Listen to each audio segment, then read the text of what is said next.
I'm okay. I'm fine. Kincana. Kincana. Teng, neng, neng, neng, neng. Ku menahan rasa sakit. Rasa sakit. Few moments later.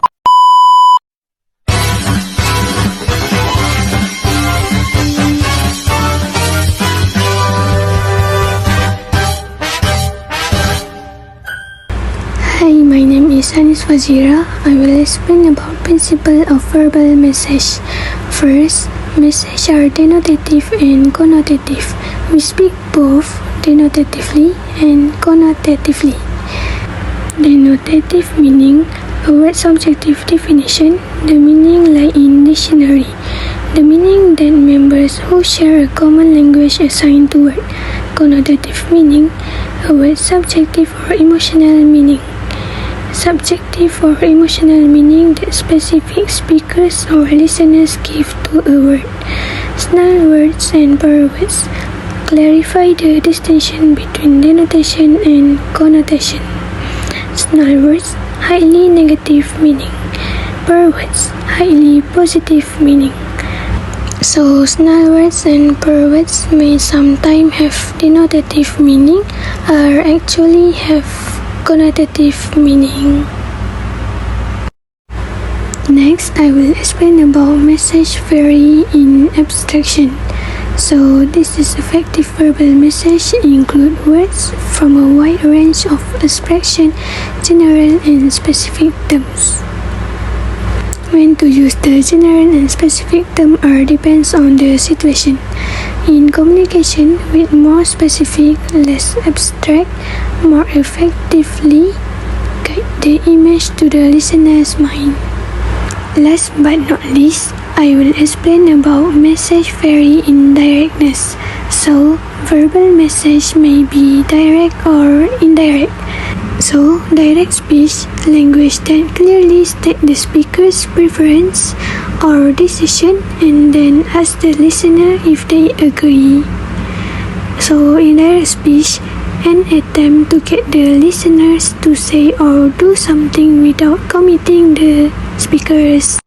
So, the advantage in direct message allow people to express desire without insulting anyone, allow the speaker to ask for a compliment in a socially acceptable manner. So the disadvantage in direct message, ambiguous and easily misunderstood. Manipulative message as attempt to get something without openly asking for it. That's all for me. Thank you. Hi, my name is NABILAH NASIR. Today I want to explain the definition of terms disconfirmation, confirmation and rejection. Number 1, disconfirmation. Disconfirmation is the process by which new information conflicts with an individual's exciting belief, idea or value. Disconfirmation causes feeling or disconform and can lead people to avoid information that contradicts of their view. For example, when new information clashes with the what someone already thinks is true. Number 2, confirmation.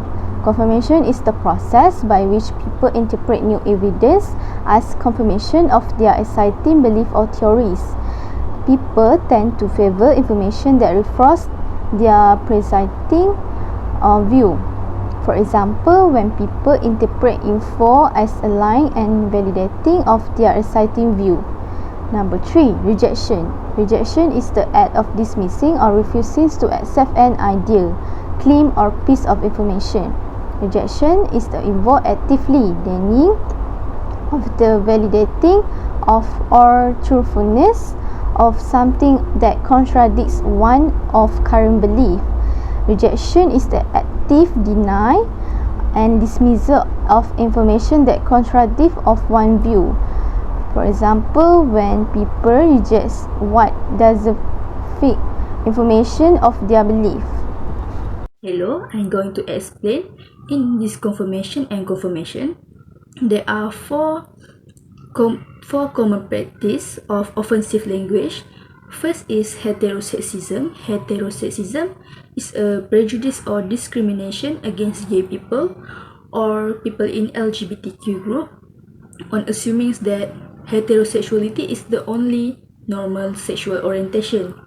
For example, we assume that all people only have interest in someone who is opposite of their gender. Next is sexism. Sexism is a stereotyping or discrimination on someone, especially on their gender. This is typically happens to women. For example, there's a stereotype of drama queen is a woman who always exaggerated in their action. Next is racism. Racism is a antagonism or discrimination against by an individual, a community, or an institution against the people or a person that based on their racial or ethnic group. For example, there are peoples out there get isolated because their skin color is different from the other. And lastly is ageism. Ageism is a prejudice against on the ground of people's age. For examples, this day most of company is only hiring someone who is younger, and someone that is older is always get turned down, and it's very hard for them to get a job. Therefore, to avoid this type of offensive language that we might give to others, we should use a cultural identifier, which is a language that is non-sexist, non-heterosexist, or non-racist. They are usually refer people by their different groups using terms in referring to someone. For example, we refer someone as a senior or boy and girl. That's all for me. Cultural identifier are terms used to describe person identity, and it is important to use appropriate when they are non-racist, non-heterosexist, and non-sexist. Here are some examples of cultural identifier that can be used to promote diversity, equity, and inclusion. For example, age, ethnicity, gender, race, and religion. It is important to note that identity salience is personal and social, and certain identifier may be more defining for some individual than others. When writing or speaking about someone, it is best to use the same language that the person used when naming or identifying themselves. Additionally, it is important to be consistent, international, and respectful when making language decisions. If you are unsure of how to address someone, you can ask them how to identify or what pronouns they prefer. For example, non-racists use person first language, which emphasizes that person rather than their race or ethnicity. For example, say a person with a disability instead of disabled person. For non-racists, use a gender neutral term such as they or them, and they instead of he or she. For non-heterosexist, instead of using straight or heterosexual, use non-LGBTQ or cisgender. That's all for me. Nonverbal communication. Nonverbal communication is a communication without words. Anything beside words can be communicate a message is called a nonverbal message. It can be identified through bodily action, gesture, facial expression, eye movement, spatial relationship, clothing and color, touch, vocal rate, volume, and even the way you treat time, and etc. In body communication, we have two areas of body especially important in communicating message. One is body movement or body gesture, and two, body appearance. Then we have eye communication. Eye communication, the eyes are regarded as the most important non-verbal message system. The message communicated by the eyes vary depending on duration, direction, and quality of the eye behavior. The third one, we have facial communication. Facial communication is communicates the degree of pleasantness, agreement, and sympathy felt.